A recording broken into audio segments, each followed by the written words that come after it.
Welcome to the Remembering a Life podcast. I'm your host, Holly Ignatowski, and today we're talking about green funerals and natural burial. Not too long ago, green funerals were a relatively foreign concept to many of us, but increasingly, families are choosing these eco-friendly options when saying goodbye and laying a loved one to rest. My guests today are Bob Prout and Julia Prout from the Prout Funeral Home in Verona, New Jersey. As leaders in the green funeral space, Bob and the staff have established Prout Funeral Home as the premier provider of green funerals in the northern New Jersey area and a national leader in sustainable funeral practices. Bob is co-owner and senior director of the funeral home, and he's joined by his daughter, Julia, who is a licensed funeral director. Welcome, Bob and Julia. Thank you so much for joining me. Well, thank you for having us on. We enjoy being able to spread the word about natural burials. Absolutely. Bob, I'm going to start with you, just with the basics. What is a green funeral? A green funeral is a funeral in its very basic forms. What you can do many times with a green funeral, people who have established family plots that go back a couple generations would like to stay in that family plot, but would like to have as green an impact as possible. With that in mind, we can switch caskets from a wood or a metal casket to a casket that's both biodegradable as well as sustainably grown. There are non-formaldehyde means of preservation. And basically, if the cemetery does not require the use of a concrete burial vault, you can have about as green a funeral as you want in an established cemetery plot. And even if they do require a concrete burial vault, there are options like having a vault that's open on the bottom, or even just taking a traditional vault and turning it upside down. That would satisfy the cemetery requirements of concrete, but allow you to return to nature in as quick a manner as possible. So that was one of my questions. If I wanted to be buried in the same cemetery as my parents who, died many, many years ago, and there was not a green funeral option, I can still do that and have a green funeral? Yes, you can certainly have a green funeral, a much greener, and there are very many shades of green, so you can have as green a funeral as you would like within the confines of what the cemetery requirements might be. And let's distinguish between green funeral and natural burial. First of all, could one of you give me a definition of a natural burial? Sure. I'd say a natural burial is certainly getting back to the very basics, the fundamentals. We like to say it's more of the purest form of green, purest of the pure. There's absolutely no embalming.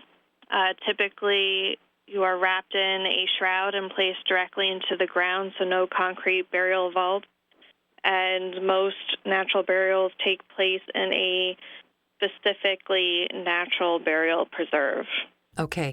And Bob, you had mentioned that there are different shades of green options available. Now, we can take this as far as a green funeral and include all the elements of the funeral, including the kind of food that's served or the flowers. Is that right?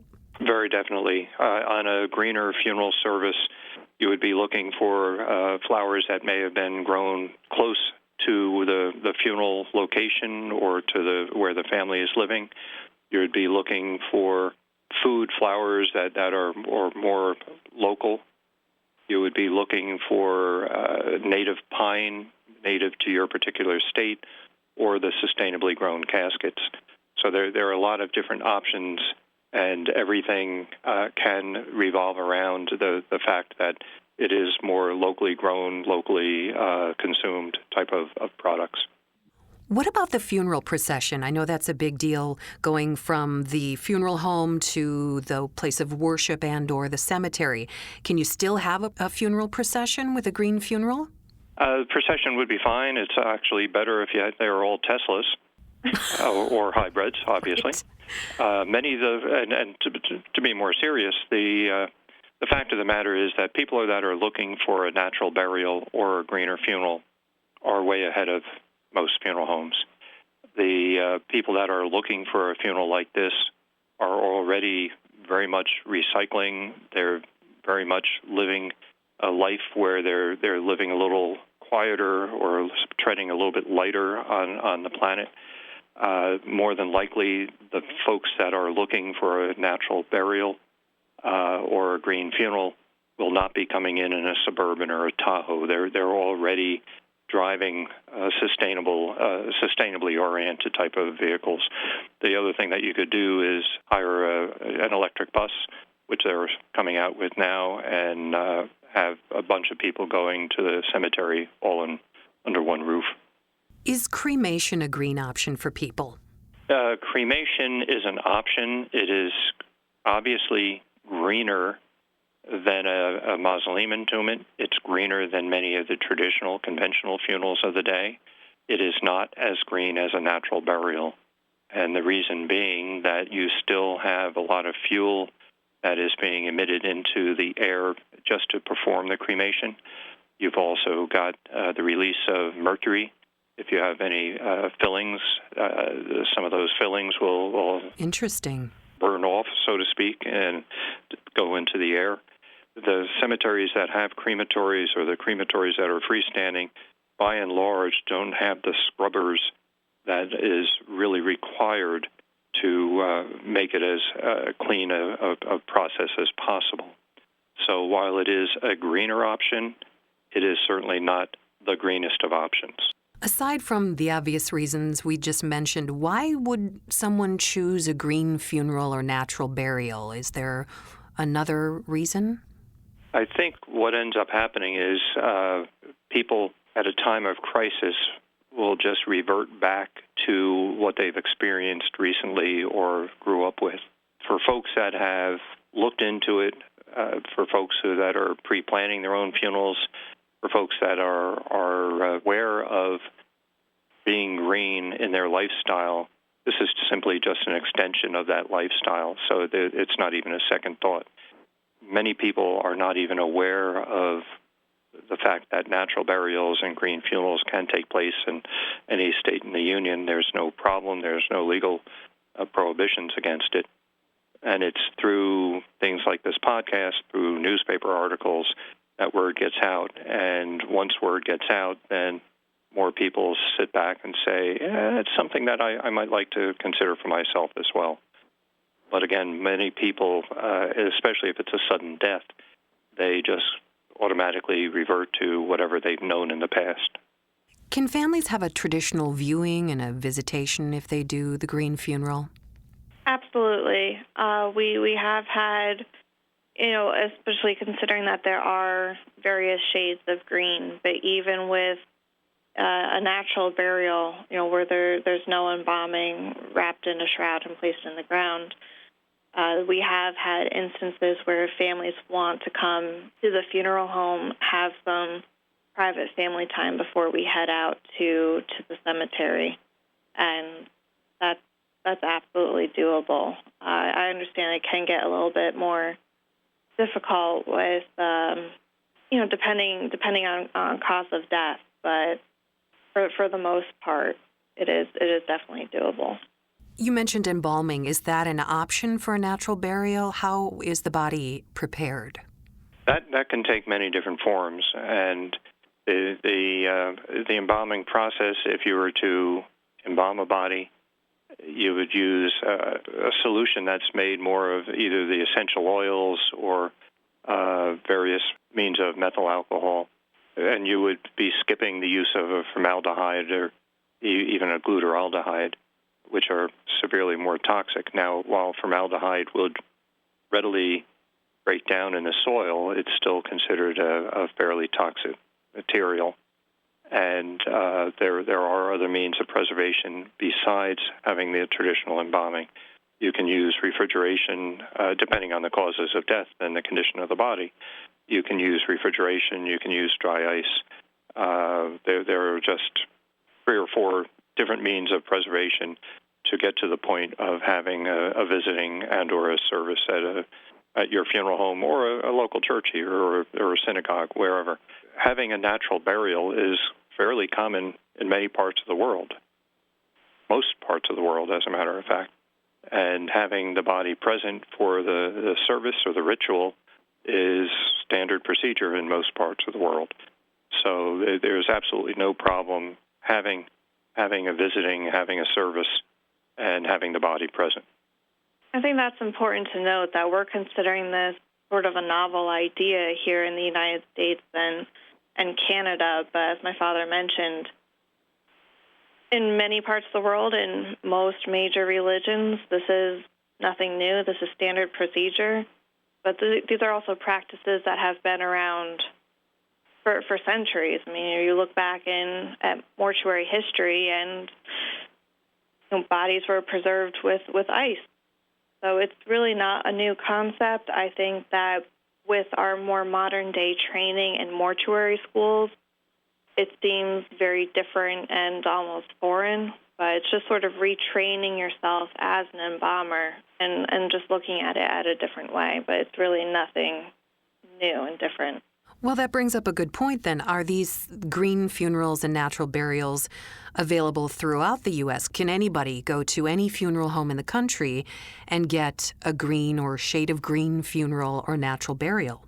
You would hope so at this point in time. You would hope that most funeral homes are aware of the fact that natural burials and greener funerals would be something that the general population, the general consumer, would be interested in. Many funeral homes might not want to engage in it or might not feel comfortable engaging it, but it should be available pretty much at any funeral home that you were to call anywhere in the country. Their levels of comfort might be different. Their levels of knowledge of local cemeteries that would allow a totally natural burial might be a little off, but that's just a matter of getting funeral homes up to speed. I don't mean to oversimplify this, but can I just Google green funerals or natural burials in my area?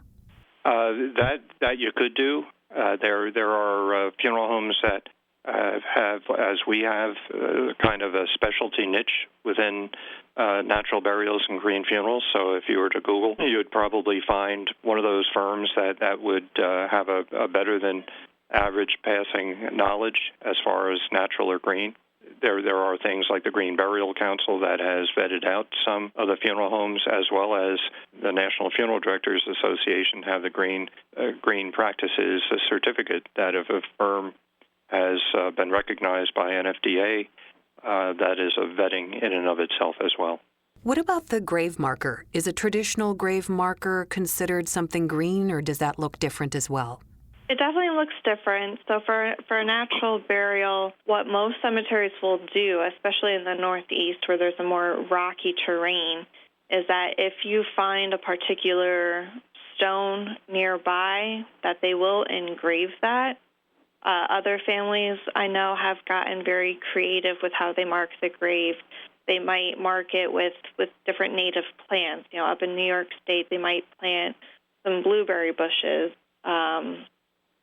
Down in South Jersey in the Pine Barrens, they've planted saplings that are native to that area and would be found in that forest anyway as a special way to mark the grave. So it's just, again, it's getting creative. It's thinking outside the box a little bit more. But there are definite ways to mark the grave, and sometimes people don't want to mark them with anything specific, and they just want to let the land grow free, and that's fine too. But those cemeteries have all geotagged and marked out the plot. So, if the generations go down the line want to go and visit the plot, they can always contact the cemetery, and they have those records, and they'll be able to show them using GPS coordinates exactly where, great-great-grandma was laid to rest. Interesting. Like similar to what we can do now with a traditional, but knowing that was one of my questions, how long will we find a marker of a loved one? How many generations? Is it the same as the traditional? I don't know what that is, if it's 100 years, but this will still be, there will be a marker in history to go find someone that you have on your family tree. Absolutely, and sometimes it's quite literally the family tree, if you're planting the saplings. But I think what's sort of poignant about that is it's combining the old tradition of a natural burial with the new technology. I mean, you go to some of the older cemeteries around here, and the grave markers are all worn. It's tough to figure out who's where. all of the old cemetery records were in the previous superintendent's head. He kept them all up in his head. He didn't write anything down, and when he went, all the records went. So it's harder to find your loved one. But here, in this instance, in this day and age, all those records are also kept digitally. You can find them using GPS and the different tags that the cemetery has set when they set out the plot coordinates. You've got to keep in mind also that any of the cemeteries, the natural burial cemeteries that I'm aware of, are also registered as cemeteries with the different states that they work in, simply meaning that there is a regulatory body overseeing them. Many of these cemeteries are required to have an endowment fund so that any profits or a portion of the sale of the grave will go into an endowment so that even after that property is totally full, it'll always be maintained. And the neat part about a true natural burial cemetery is that they use the profits or the income stream that is generated through burial, they're using as a means of land preservation.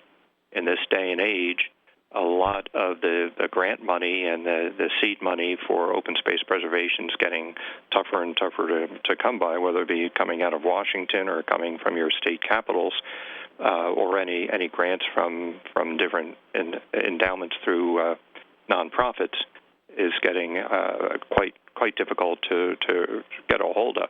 Most any entity will generate an income stream, whether it be the Red Cross, whether it be your local rescue squad, whether it be a church. What they're doing is they're using the income stream to purchase more land and to keep that land open and green. So not only is it being used as a burial ground, but there'll always be, in many of these places, passive recreation. There'll always be hikers. There'll always be birders. There'll always be cross-country skiers. Some cemeteries I know will also allow camping. So it's a whole different concept, but it'll always be there. Your family grave will always be there, and it'll always be open and green. There's something really peaceful and comforting about what you just said, where your loved one is buried and what's going to happen in the generations. I know that the Remembering a Life Book Club Book of the Month for April is Nature Heals, Reconciling Your Grief Through Engaging with the Natural World by Dr. Alan Wolfelt. And I had a chance to read it, and we've all heard that nature is very healing, but it brought up a lot of good points, just even spending a couple minutes a day outside, even looking out of a window and seeing a tree outside your window can have really healing and calming effects. So does this help? Do you find this helps a little bit more with the mourning process, or it might influence the mourning process for people? Oh, 100%. I think, just watching families walk away from a natural burial, they walk away more uplifted, more feeling at peace than they do in a typical traditional burial. There's definitely something different about the feeling, and we've even had clergy remark to us who they may not have personally known the family or known the deceased, but they said even they felt that there's just something different and there's something special, and it's sort of hard to put into words. It's just that visceral feeling. And I think everybody's experienced this pandemic. Everybody's experienced lockdown. I think a lot more people today can relate to that feeling.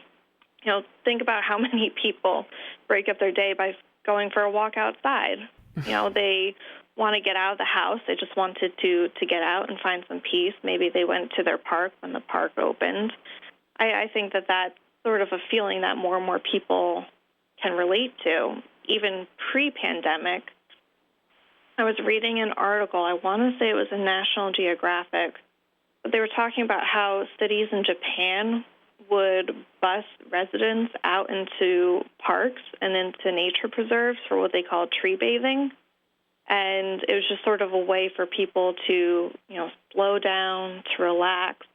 And their studies were finding that it leads to a more productive workforce. People are more in tune with their health and by being out in nature, and it just has that intense calming impact that they found so beneficial that they were literally busing people into the woods just to sit amongst the trees for a few hours. I truly believe that. Like you said, with the pandemic, we've all been spending a little bit more time outside, and it's been very healing, and it probably saved a lot of us. To your point also, when you look around, how many people go skiing, how many people go jogging, running, how many people are involved in camping, just going in. All of our national parks over the past 2 or 3 years have been just swamped with people wanting to get out.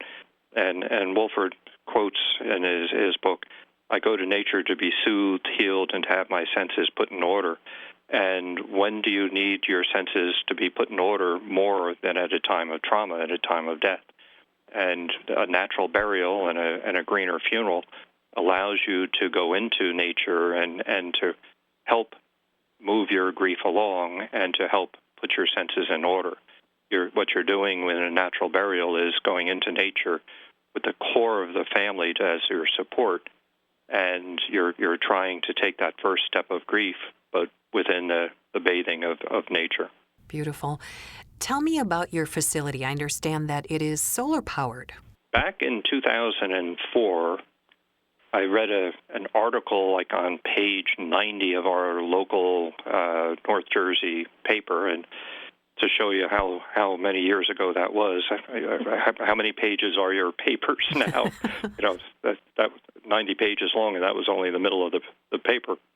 There was an article about the New Jersey Clean Energy Program offering incentives to anybody that would be willing to put up solar or convert to solar. I looked into it, and I was skeptical at first. I kept thinking that it was kind of like snake oil in the Old West, and decided to go along with it. The program paid for itself within 5 years.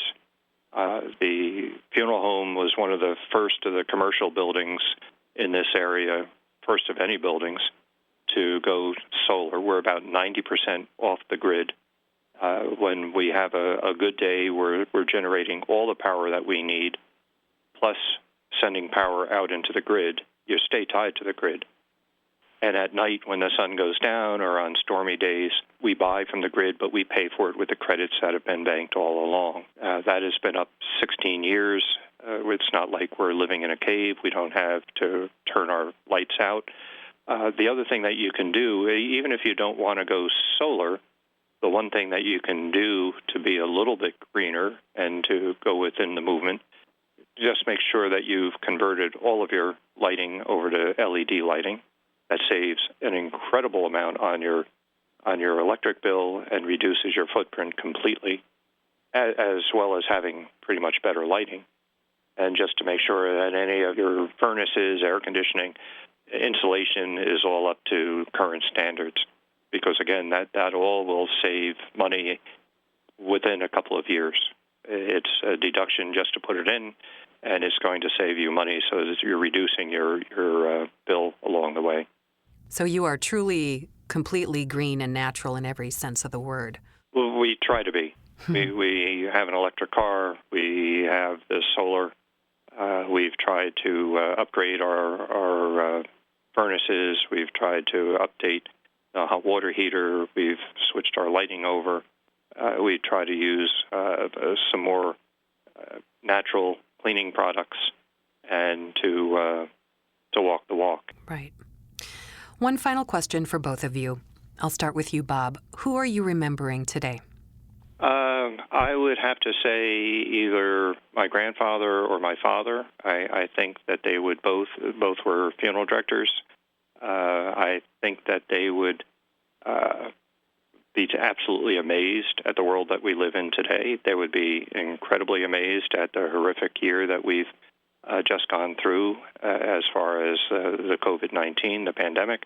I think they would be very pleased to see that my daughter, their granddaughter and great-granddaughter would be running the funeral home at this point. So I think of them often and just wonder what they would say when they see all that's gone on in funeral service as well as in the family dynamic that's still running the funeral home. Very nice. Julia? Well, I was actually going to say my grandfather, my father's father. We had a very special relationship, and a large part of what motivated me to become a licensed funeral director was, the long talks we would have about his own experiences growing up in the funeral industry and going out and trying accounting and realizing that his true calling was back here in funeral service, and that resonated and inspired me to join the family business. He would be so proud if he could see you now and what you both accomplished. Thank you. Well, I want to thank you both, Bob Prout and Julia Prout from the Prout Funeral Home in Verona, New Jersey, for being my guest today. This has been very enlightening. Thank you. You're very welcome. Thank you, Holly. Thank you for joining us today. For more information about green funerals, natural burials, and grieving the death of a loved one, visit rememberingalife.com. And to purchase the Remembering a Life Book of the Month, Nature Heals by Dr. Alan Wolfelt, visit rememberingalife.com/store.